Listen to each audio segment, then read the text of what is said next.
The Devil on the Fiery Porch. He was back again that year, the same as he had been for 5 years running, keeping the majority of trick-or-treaters behind an imaginary line of uneasiness drawn at the edge of the curb with his hell-red grin and burning cauldrons. It was a scene from Foss, only this was no play. This was my neighborhood. It wasn't just kids who lingered apprehensively in the street, but parents as well. In a place where the definition of Halloween was more like cardboard skeletons and plastic jack-o'-lanterns, a guy with a penchant for fire and pitchforks could be extraordinarily scary. Really young children were hurried past the residence altogether via lawns on the opposite side of the street, hopefully distracted by candy long enough to save them from the psyche-scarring nightmares certain to result from even the smallest glimpse of it. This left only the few, the brave, to make the journey and collect one of the candy bars given out by the devil basking in the red glow of the doorway. Trick-or-treating in the 1970s wasn't the flirt with death that it can be today. At that time, in most suburban settings, people lived in the same house for years and made the effort to get to know their neighbors and their neighbors' children. It was a safe haven from the malicious world beyond, a stronghold of sterile thoughts and selective ideals. That is why it was more alarming when the occasional anti-cleaver oddballs, like the Warren family, managed to infiltrate the peaceful utopia and upset the balance of neatly trimmed lawns and Tupperware parties. Especially when at Halloween their oldest son Wayne Warren painted himself red, donned horns, and sat on a throne between two flaming cauldrons on their sunken porch. My first encounter with him was when my father volunteered to secure one of Satan's fat candy bars on my behalf. I watched wide-eyed at the curb while my mother yacked up the other neighborhood mothers about the sick nature of the affair. Later that night, as I spread my bounty out upon the living room floor, she snatched the king-size Snickers that the devil had given and tossed it into the trash. Only later did I understand the action, although to my knowledge no one had ever reported any ill effects from his confectionery treats. The grease-paint devil quickly became a milestone of bravery for the youth of our neighborhood. As we got older, our worth was measured upon whether we had trick-or-treated his house on our own. For most of the neighborhood kids, it was a confrontation with their own childhood fears, a rite of passage. But my own eventual encounter with him reckoned with more than mere cultural demon speak. For me it was not a conquest, but a beginning, a passageway to a haunted life well beyond the October ritual. And after what it indirectly wrought upon my life and the life of my childhood friend, Dan Rutgers, I came to realize that I had more in common with Wayne Warren than anyone would ever know. I was old enough to trick or treat on my own. I had been for a few years, having entered the 7th grade, but had thus far chosen to skip the devil's house despite my Samhain freedom. And as the candy collector stood entwined in trepidation at the end of his lawn that night, I looked on, ready to cast away silly childhood fears. In the recessed front porch of the tan stone house, the devil sat on a black throne, pitchfork in hand and grinning like a madman.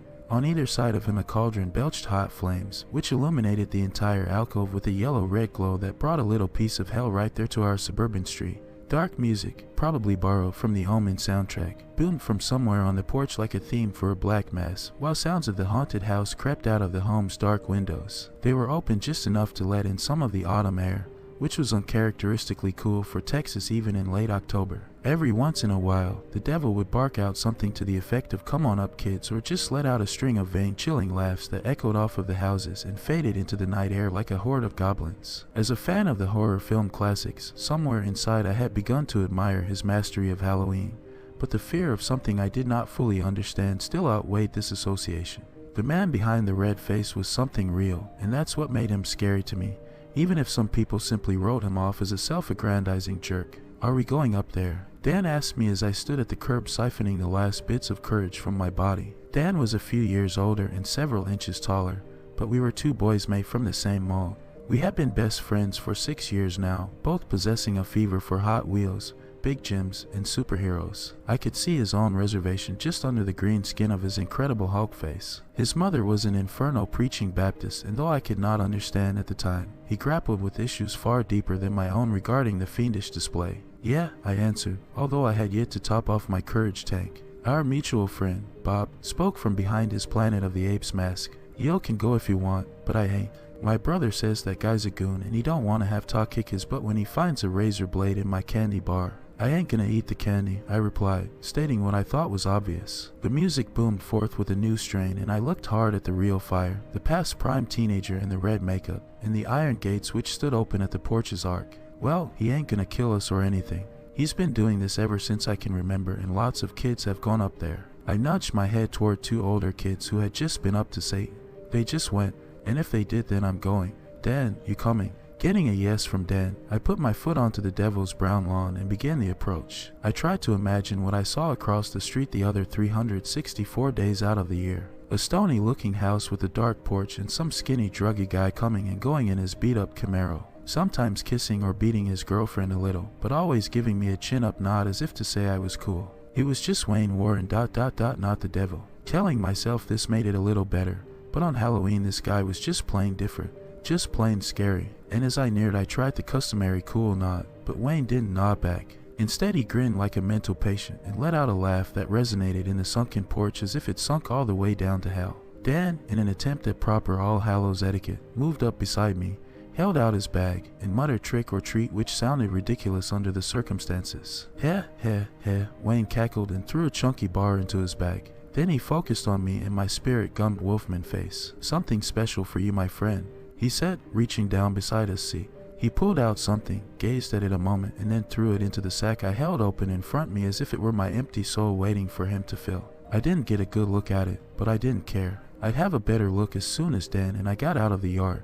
Without any more explanation, Wayne stoked one of the cauldron fires, spit, and turned his attention to a group of approaching teenagers. Dan and I hurried back to the curb where Bob waited. Let's go next door and check out whatever it was he gave me, I said. Squatting down under a street lamp, Dan and I pulled out our devil's booty. Just a regular candy bar, but maybe there's a razor blade in it, he said, ripping into the package and breaking the chunky into several pieces, finding nothing but chocolate inside. Bob removed his Cornelius mask. What you get? I pulled out the weird item Wayne had thrown into my bag and held it up in the bath of white streetlight. It looks like a tooth or maybe a horn, I said, not having seen anything like it before. The thing was about 3 inches in length, jagged at one end and tapering into a curved point at the other. But instead of bone or enamel, it was made from a semi-transparent material with what looked like microscopic electronic components inside. Let me check it out, Dan said, grabbing it from me. That stuff in there looks like this computer board that my dad showed me. I took it back and looked again beyond its translucent surface. Computers are a lot bigger than this, I said authoritatively. Bob squinted at it. That's weird. I bet my brother knows what it is. Maybe we should ask him, I suggested. Bob's brother Ronnie rolled the horn thing between his fingers as he looked at it under the desk lamp. Looks like it came from a robot or something. You are a bunch of goons. He tossed it back at me. Maybe it come from that alien that crashed over in Motor Valley, he added, making a spooky woo sound. Huh, all 3 of us replied. Ronnie laughed. I guess you were still in diapers. A few years ago, the cops and everybody went out there when something crashed in the woods between Motor Valley Road and Screaming Bridge. Supposedly, they found a blown-up flying saucer, but never found any aliens. When that idiot Wayne Warren was still going to school, I heard a rumor about how he and a friend of his were out there drinking one night and found some flying saucer parts. I think that was about the time he started dressing up like Satan on Halloween. Maybe he's giving out those UFO parts instead of candy. Cheap ass. I think it's all bullshit. With that, Ronnie left Bob's room. We all looked again at the thing. Pretty cool story, man. We ought to go out there and check it out. Maybe this did come from a spaceship, I suggested. Dan nodded. I ain't never seen anything like it. You are crazy, Bob said, looking suspiciously at us both. Anything good was usually off limits. It's the trade-off for having parents that give a shit about you. I wasn't allowed in the creek, not allowed to attend spin-the-bottle parties, not allowed in the yard of the kid who talked like a sailor with a belly full of gin, not allowed to ride my bike to Dairy Queen, and basically not allowed to venture beyond the small quadrant of my neighborhood. Motor Valley was definitely off my childhood map. As a result, I spent half my youth in the creek or making bike runs out of the quadrant, and the other half making up plausible excuses for why I was late. So a trip to Motor Valley with my usual accomplice, Dan, was nothing too exceptional. But the possibility of dead alien creatures was, and that's why this mission was going to happen regardless of any potential consequences. Bob, however, couldn't go. He was grounded for getting caught with a pack of his dad's cigarettes. Looking back, I can't blame him for finding a way out. Motor Valley got its name from the motocross track that was built on the west end of its expanse. Except for a few ill-repaired roads that cut through it, the valley was mostly brushy Texas woods and low-lying flat land which collected water to create the closest thing to a bog Central Texas could have. If something did crash in there, it was no wonder that collecting all the pieces was difficult. But since the time of the crash, which I later dated at September 30th, 1972 by searching old newspapers, much of the water had been irrigated out to subsidize a local cattle feed farm, making it possible to get around in the area without sinking in muck. Dan and I biked down the road past the old junior high school and out across Highway 10 where a few industrial buildings and a bar called the Firehose stood like holdouts against the concept of renovation. These were the last few constructs of civilization before Motor Valley took over. As we reached the end of the industrial stretch, we right-turned onto Motor Valley Road, which sloped down a gradual incline until it eventually curved south and cut right through the center of the valley itself. Few cars ever came this way unless they were there to dump something or to take a shortcut to Highway 10, and Dan and I pedaled down the center of the curbless macadam as if we owned it. Off to the side, either in the gullies or along the occasional dirt paths that spidered away from the road, we saw discarded relics of prosperity littering the land like pockmarks. Old washing machines, threadbare tires, skeletal couches, and limbless dolls in their abandoned afterlife, serving as shelters for the dark crawling creatures which hid underneath. We stopped pedaling to coast the hill. Did you remember the horn thing? Dan huffed. Yeah, you're gonna be grounded forever if your mom finds out about this. I nodded dramatically. What did you tell your mom we were doing? Going to Dairy Queen and the arcade. I hope your mom and my mom don't talk for some reason before we get back. You know how my mom is always calling to find out where I am. I told her I was just going to the arcade. She doesn't want me going over to the Dairy Queen. She heard a story on the news where this guy went into a Dairy Queen in Lubbock and whipped out his pecker and got thrown in jail. Dan laughed. Sounds like what Jimmy's cousin did at his birthday party. Didn't some girl kick him in the nads when he did? Yeah, he had to stay in bed for 2 weeks. Excellent. We made the curve and headed onto the long stretch of Motor Valley Road. After more than a half mile, we made it to the narrow side road which led down to Screaming Bridge. I'm sure that wasn't its original name, but that was the name it went by. One of those tragic lover-suicide stories went along with it. We had heard plenty about it, but had yet to make the trip out. I guess it took potential dead aliens to make it worthwhile. Turning left, we pedaled up the side road whose name was a mystery since it had no street sign. As we crunched along its crumbling blacktop, the trees began to grow thicker, leaning over the road to form a canopy. They cast a shadow across the road like a dark tunnel. Bony branches were beginning to emerge from the clusters of leaves, which were falling away with each cool gust of autumn wind. For a moment I thought of the forest in Oz, but such a pleasant thought quickly faded. I was positive that any beasts lurking in these thorn-ridden groves would not be singing or dancing. In fact, they were not even chirping or growling. It was oddly silent, which was even more disturbing. As we neared Screaming Bridge, the asphalt turned to sandy loam, making it difficult for our bicycles despite the fact that they were the rugged Huffy models with plastic gas tanks screwed to the crossbar to emulate motorcycles. We decided to park them out of sight and go the rest of the way on foot. The bridge was nothing, really. A dirt road that ended in a huge drop filled with sun-faded beer cans and other less identifiable trash. After taking a piss off of its edge, we headed south in the direction Ronnie had told us the UFO had supposedly crashed. I checked my pocket for the lock blade knife I had bought with my allowance prior to my last hunting trip with my father. I was no stranger to the country, having been brought along on numerous deer hunts since I was old enough to walk. But in spite of my self-proclaimed exploration expertise and my determination to expose the mystery locked away in Motor Valley, my heart beat hard against my ribs. There was something about the place that seemed deceptive, maybe even evil, which I had not encountered in any of my previous rural expeditions. Crisscrossing the area, we began to look for any signs of whatever signs there might be of a flying saucer crash. But the undergrowth was thick and I soon realized that there would be little hope of finding anything without knowledge of the exact impact location.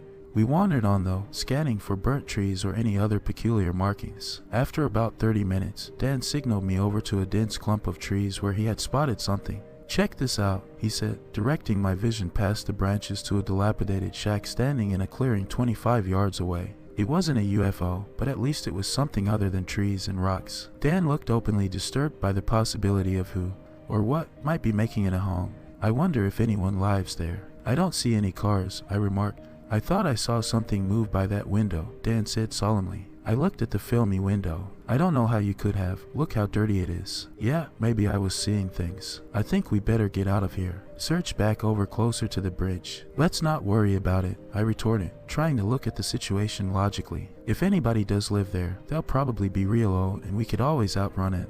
Dan nodded, but I could tell he wasn't wholeheartedly backing me on the decision. Let's go this. I began as I heard the sound of a stick crack behind us. I spun around. Just feet from us stood a man. He looked old, but his unkempt appearance made an accurate guess at his age impossible. His hair was a brownish gray and poked out from his head like wild grass, framing a dirty, unshaven face. A demented smile revealed several missing teeth from the brown rotted mess inside his mouth. He was scratching himself through a convenient hole in his ratty overalls with a handful of long, curling nails as he leered at us. We started to bawl. Hold on, youngins. You boys can't just come poking round out here without talking to all Licky. The man made a scrunching gesture with his face, which looked like the epileptic wink of a madman. We halted our retreat. I fished for something good to say. My dad's looking for some firewood right back there, I said, pointing in no particular direction. We were just looking around. You can't fool all Licky. I knows you're out here by yourselves. If your dad was around you wouldn't look so scared, he said, this time fully protruding his tongue and circling it around his lips in a nervous motion. Really, sir, Dan began, but the old man cut him off. My feelings might get hurt if you keep lying, boy. We're sorry, but we have to get back home soon. I added as if I were quoting from the repertoire of Wally Cleaver. Not before you come on in and have a drink with Licky. I want to show you something. He began to walk towards us. Now to this day I can't tell you why we went into that weirdo's shack, but I guess we feared more what would happen if we didn't follow his wishes than what would happen if we did. Maybe I had more faith in my knife than I should have. Regardless, I kept my eyes on the old man as he led us into the leaning gray shanty. You boys like Coca-Colas? He asked as we followed him inside. Yeah, I said, knowing full well that Dan was a strict 7-Up drinker, but under the circumstances figuring it wouldn't matter. The first thing that struck us sour about the inside of the shack was the smell. Worse than the smell of Licky himself, it was like the musty smell of an old house exponentially worsened until it reached near organic putrefaction. A snail of nausea slinked across my gut as the first thick waft of stench rolled into my lungs. The cramped single room of the shanty was as rotted on the inside as it was on the outside.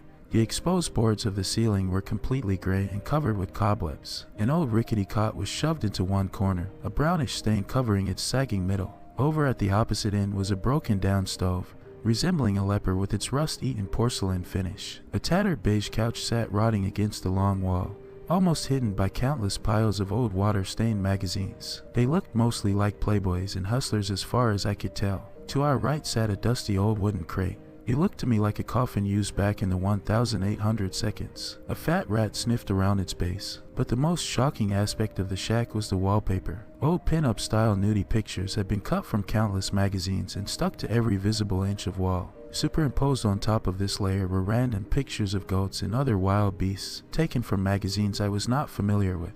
They were all faded by the damp and rotting conditions. I had seen plenty of naked pictures in my grandfather's garage, so I wasn't too shocked.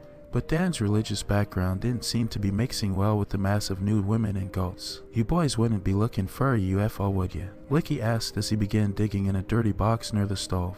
I peeled my eyes from a cherry-nippled blonde. Why would you think that? I asked. I've caught plenty of curious peoples digging round here like moles. They think they's gonna find some kind of alien body. Why would they think that? I asked dumbly. A smart boy like you sure to know about the UFO crash over here. Licky said, pulling out 2 dusty bottles from the box. Why else you be out here nosing round?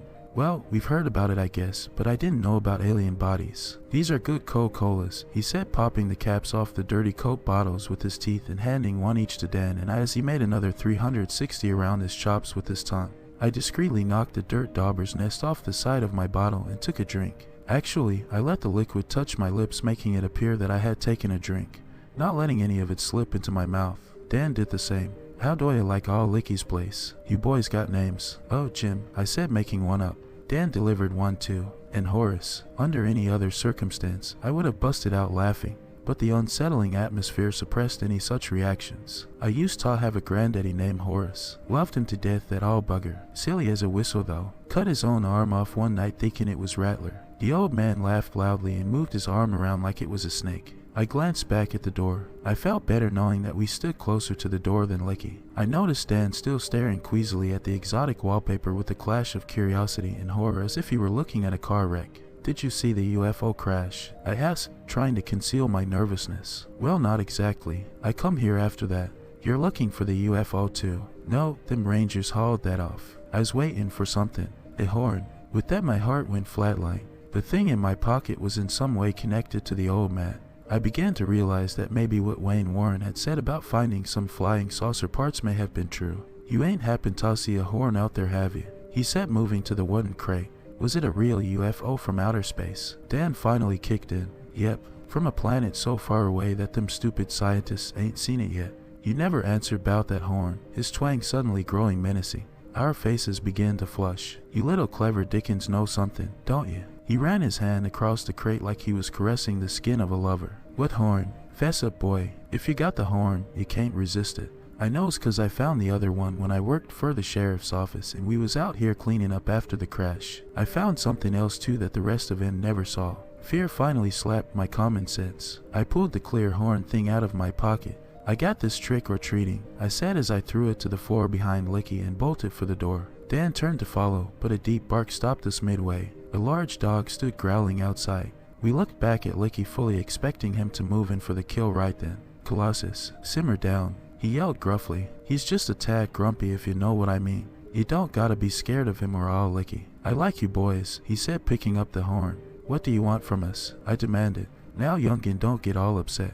You brought me this here horn that I've been looking for. Does it have something to do with the UFO? I asked, trying to calm down. Where'd you get it? From some guy dressed up like the devil on Halloween. Heh, I knew it, he said with a lick. I knew it'd find its way back here one way or another. Dressed like the devil. Goddamn. He seemed excited by the fact that Wayne had been dressed like Satan. I wasn't sure what the connection was between him and this old man, or if there even was one, but somehow we had been transporting something very important.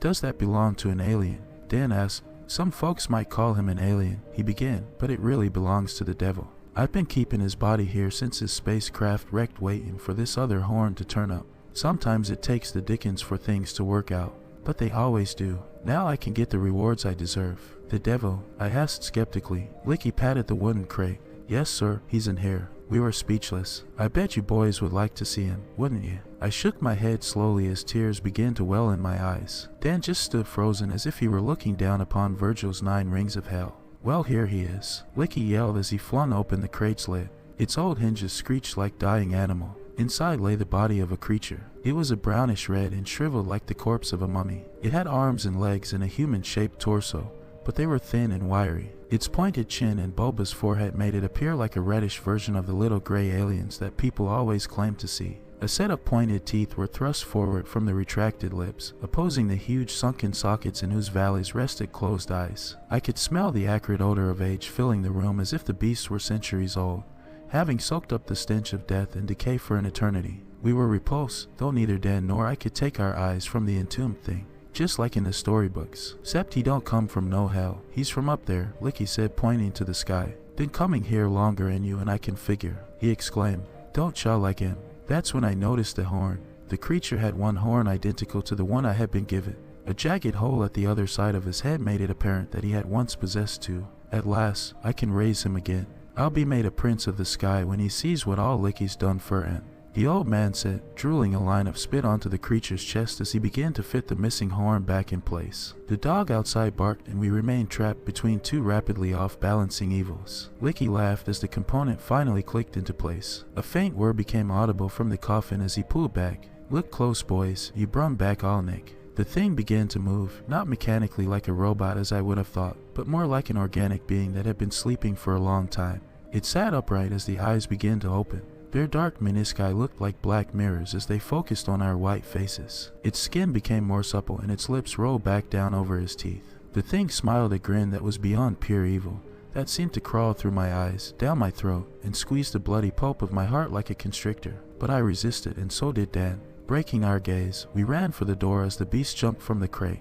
I had been used somehow to bring the horn back to the creature. It seemed to explain my complete lack of good judgment when we followed Licky into the shack. I had been possessed by something much the way Wayne Warren had been, dressing up like the devil, probably unknowingly waiting for some adventurous kid to take the horn from him like the wind carries a seed to its final destination, where it could root and produce seed of its own. Ain't you a beaut? Licky cried. The devil responded with a snap of his clawed hand. Blood splattered the new papered wall as the old man chortled and fell to the ground, callously beheaded despite his service. Shit. I screamed as Dan and I burst through the door and tripped over the dog. We both hit the ground, along with the dog, in a whirlwind of confusion and gnashing teeth. I felt a few bites hit my arms, but when the devil crashed through the door, the dog yelped and darted into the trees. The creature smiled again and looked at us. It was one of those split seconds between reactions when the mind and body are trying to get into sync, when the true perspective of time is lost. For a few endless seconds the foul beast stood above us, and before we could pull ourselves up to run, he turned and headed into the woods. He spun his neck around to look at us one more time as he blended into the countryside and disappeared. Dan and I ran in the opposite direction, back toward our bikes. We said nothing as we careened through the branches and undergrowth gouging at us with fingery thorns as if it were reluctant to let us leave. It wasn't until we had pedaled all the way back to Motor Valley Road that I finally broke the silence and confronted the reality of what had taken place. "Do you think it was the devil?" Dan, terror etched into his face, shook his head. "If it was an alien, and there's more of them." He began to cry. I could feel my hands trembling on the handle grips. The reality of aliens and devils, or something that was both, was too much for my young mind.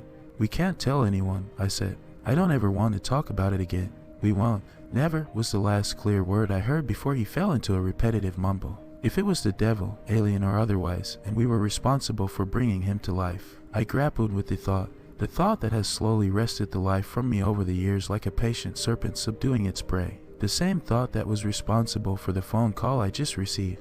I gently sat the telephone receiver back into the cradle. It had been Dan's sister on the line. He was found dead in his car that morning. He had been missing for weeks. She asked me if I had any idea why he would have driven out to a remote spot in Motor Valley and put a gun to his head. I told her I didn't know.